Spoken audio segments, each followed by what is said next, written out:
క్షేత్రానికి వచ్చే భక్తులందరికీ ముందుగా శివరాత్రి శుభాకాంక్షలతో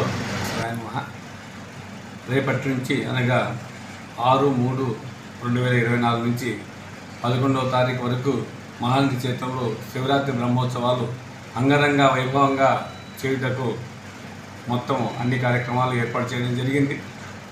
ముఖ్యంగా పోయిన సంవత్సరం కంటే ఈ సంవత్సరం ఎక్కువ మంది భక్తులు వస్తారని అంచనా వేస్తున్నాము. ఇంతకుముందు మహానంది క్షేత్రానికి పార్కింగ్ సౌకర్యము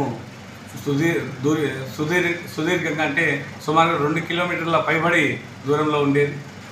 దానివల్ల చాలామంది భక్తులు వెహికల్ పాస్ లేక లోపలికి రావాలంటే ఈ ఎండాకాలంలో చాలా ఇబ్బందికర పరిస్థితుల్లో ఉండేది.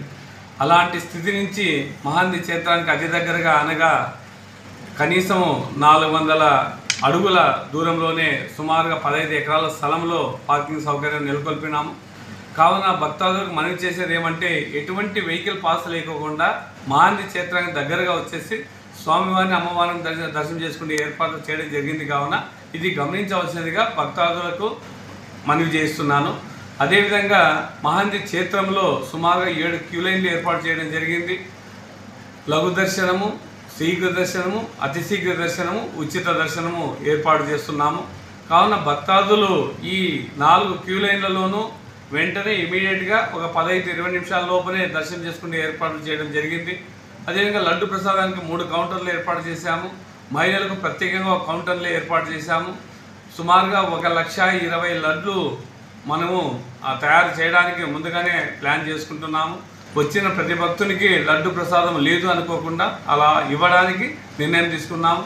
అదేవిధంగా దాతల ద్వారా క్యూ లైన్లో ఉన్న భక్తులకు ఇక్కడికి వచ్చిన భక్తులందరికీ మజ్జిగ వితరణ చేయడము, మంచినీటి సదుపాయము, బిస్కెట్స్ ఈ కార్యక్రమాలన్నీ ఇస్తున్నాము.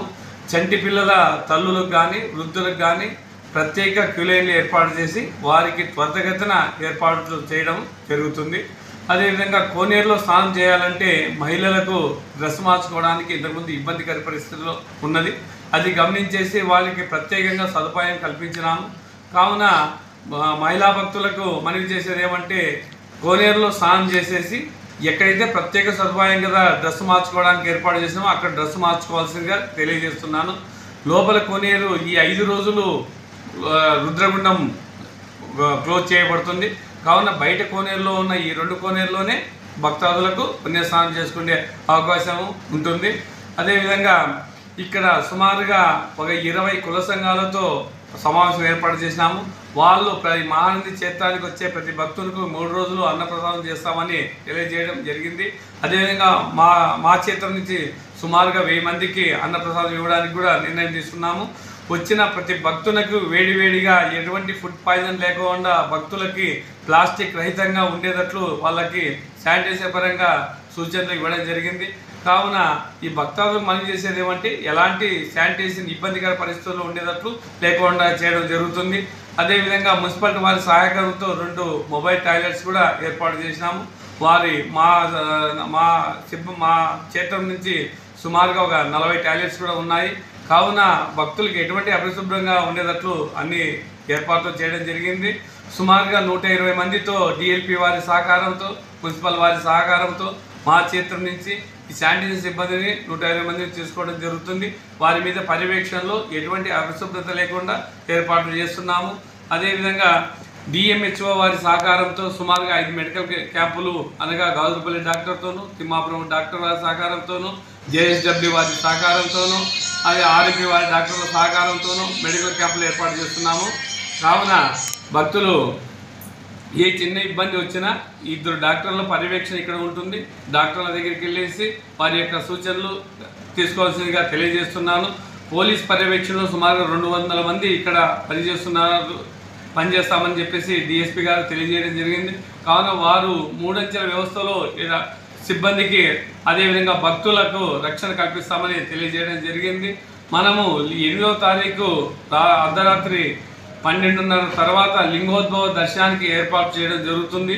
కావున భక్తులు లింగ దర్శనం చేసుకోవాలని ఎవరైనా అనుకుంటే 12:30 నుంచి 3 గంటల వరకు వాళ్ళకి లింగోద్భవ దర్శనం కూడా ఏర్పాట్లు చేస్తున్నాము.